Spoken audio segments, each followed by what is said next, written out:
This deep dive series on the divorce industrial complex is one that viewers overwhelmingly asked for. When I polled the YouTube audience on which deep dive topic to cover next, nearly half of you, 48% to be exact, chose the divorce industry over three other major topics. Your votes tell me that this subject is not just interesting, it's urgent for many of you. Too many men know instinctively that divorce is more than a breakup. It's a system for many people, an industry, and in many ways, a very profitable machine designed to keep itself running. Over the course of this 6-part deep dive, we're going to break down exactly how that machine works. In part 1, coming up here, we'll examine how therapists, coaches, and divorce services profit by packaging women's empowerment while men are left as collateral damage. Then in part 2, we'll look at divorce season. And it was not until recently that I even realized that this is a thing. Divorce season. Why filings surge in predictable patterns and how attorneys and courts treat family collapse as a foreseeable cycle of business. In part 3, we'll cover the role of politics, policy, and gender dynamics in keeping divorce narratives alive and profitable. Part 4 goes more inside the courtroom with lawyers and the business of divorce itself. In part 5, we'll unpack custody, support, and the financial incentives that states receive to enforce child support collection. And finally, in part 6, we'll wrap it up by confronting the cultural and psychological fallout, the real human costs that go far beyond the paperwork. Listen, I really appreciate that you're watching. I came to the topic of divorce as an industry, not just as a psychologist who has spent years researching and advocating for men, masculinity, and relationships, but also as someone who has lived through it. My book, Confessions, documents my own years-long experience through and after divorce, and publishing that raw, personal record was one of my hardest but most important things that I've ever done. If this deep dive topic hits home with you, one way you can support this channel is to get a copy of Confessions, either in print or ebook, on Amazon, or get yourself a signed copy at rowpress.com. There are links for those in the description. Writing Confessions and conducting my professional work have given me a front row seat, not only for my own struggle, but how divorce systematically breaks men down while offering women a ready-made, a prepackaged marketplace of healing and empowerment. And it's that combination of personal experience and professional analysis that I love bringing to this series. So I hope it's helpful to you and that you'll consider coming back for more. Okay, so let's start with part 1. Divorce services are marketed as empowerment pipelines, but that empowerment, as we'll see, is not evenly distributed. Women are targeted with books, retreats, coaching, therapy programs, and everything in between that frame divorce as opportunities for self-discovery and liberation. Men, by contrast, are typically funneled into fragmented sources such as legal how-to guidelines, maybe some online forums, or at best, narrowly focused men's rights organizations. Instead of structured healing, what men are left with is to navigate the financial and psychological fallout all by themselves. Research consistently shows that men experience sharper declines in mental and physical health following divorce compared to women, including higher rates of depression, substance abuse, and even mortality. That comes from a couple of researchers, Rosenfeld in 2014 and Sabara and colleagues back in 2011. While one side of the industry profits by packaging empowerment for women, men are left as the collateral damage of a system designed to process them out, not to build them back up. Therapists are often the first stop during and after divorce, positioned as neutral helpers, but in practice, frequently reinforcing gendered narratives. My previous deep dive on the warnings of therapy gives plenty of evidence of how all of that works. Research shows that women are more likely to seek therapy during and after divorce, with one study by Rosen in 2014, I think it was, noting that women are nearly twice as likely as men to engage in post-divorce counseling.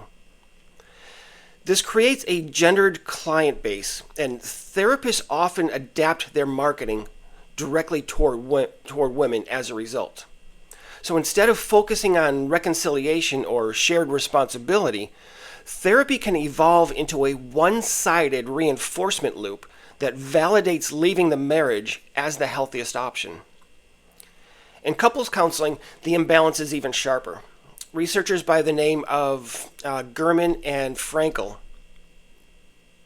more than 20 years ago I think it was, Gurman and Frankel traced the history of couples therapy and argued that by the late 20th century, that's the late 1900s, many therapists had shifted from reconciliation to oriented models toward supporting individual empowerment, which I think is just absolutely fascinating.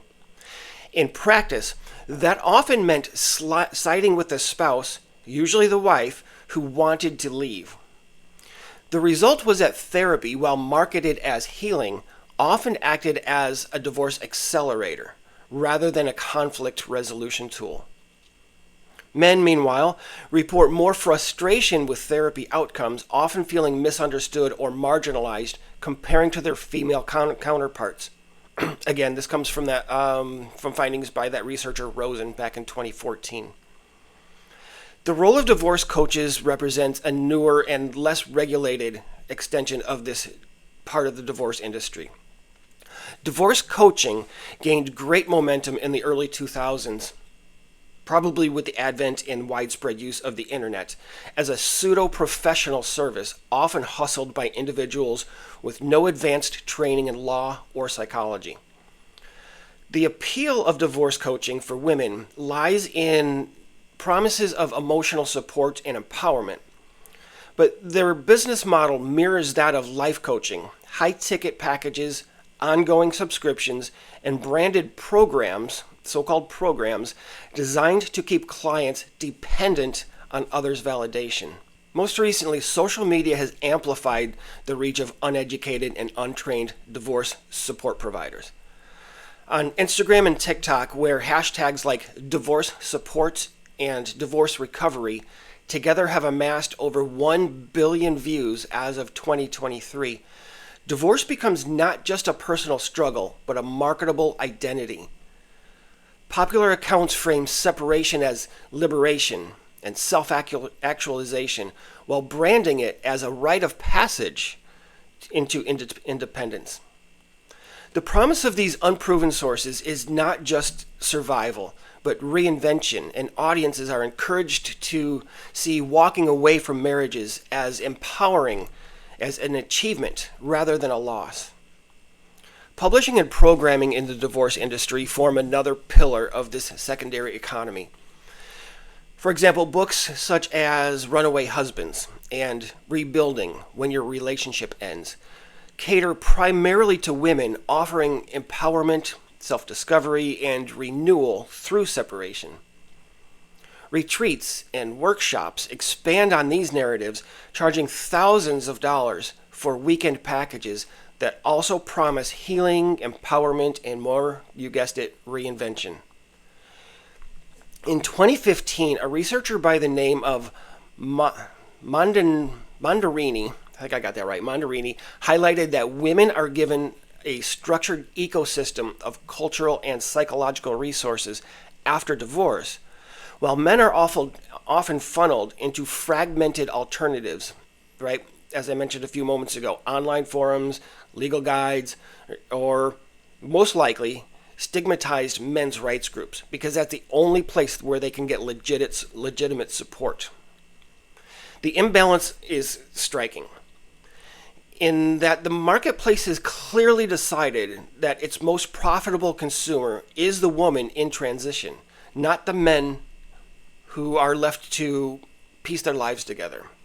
Even the legal side of separation has become commodified through digital platforms. Services like LegalZoom, Hello Divorce, and listen to this, It's Over Easy they market divorce as a streamlined, affordable, and convenient product. And I hate to laugh at that one, but it just proves so deep how these grifts go. In 2014, researchers Carbone and Kahn argued that these services foster a transformation of family dissolution into consumer choices by offering flat fees for paperwork, mediation, or even quick dissolution packages.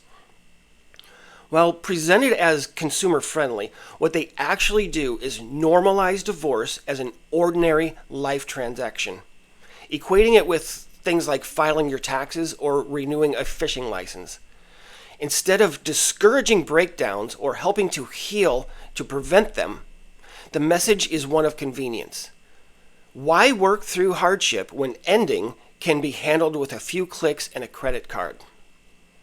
As you can see, the asymmetry of post-divorce recovery between men and women is reinforced at every level of the secondary divorce economy. Divorce coaches, many without formal training, market directly toward women with programs that promise transformation and independence.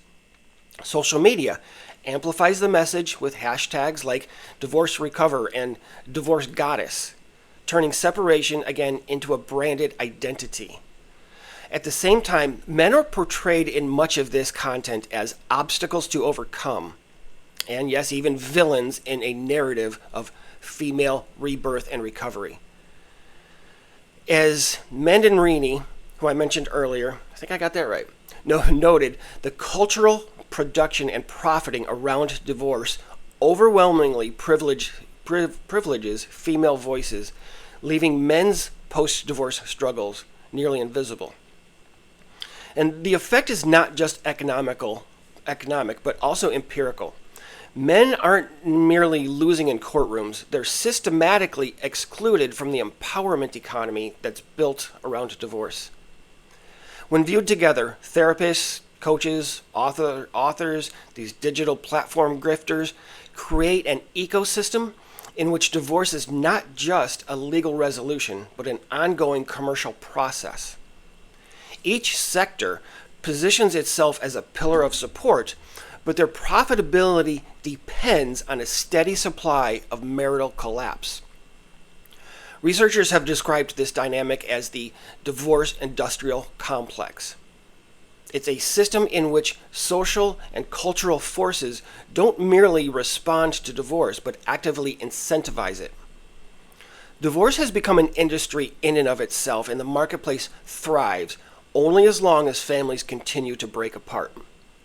So when we talk about divorce being big business, keep in mind that it's not just about lawyers or courtroom battles that most people talk about. Much more than that, it's about an entire ecosystem that profits while men are left carrying the fallout. And that machine runs on a schedule. That leads us to part 2 coming up next, in which we'll look at how divorce filings surge at the same times every year, which divorce attorneys have come to refer to as divorce season, and what that further says about how deeply profiting from divorce has been industrialized.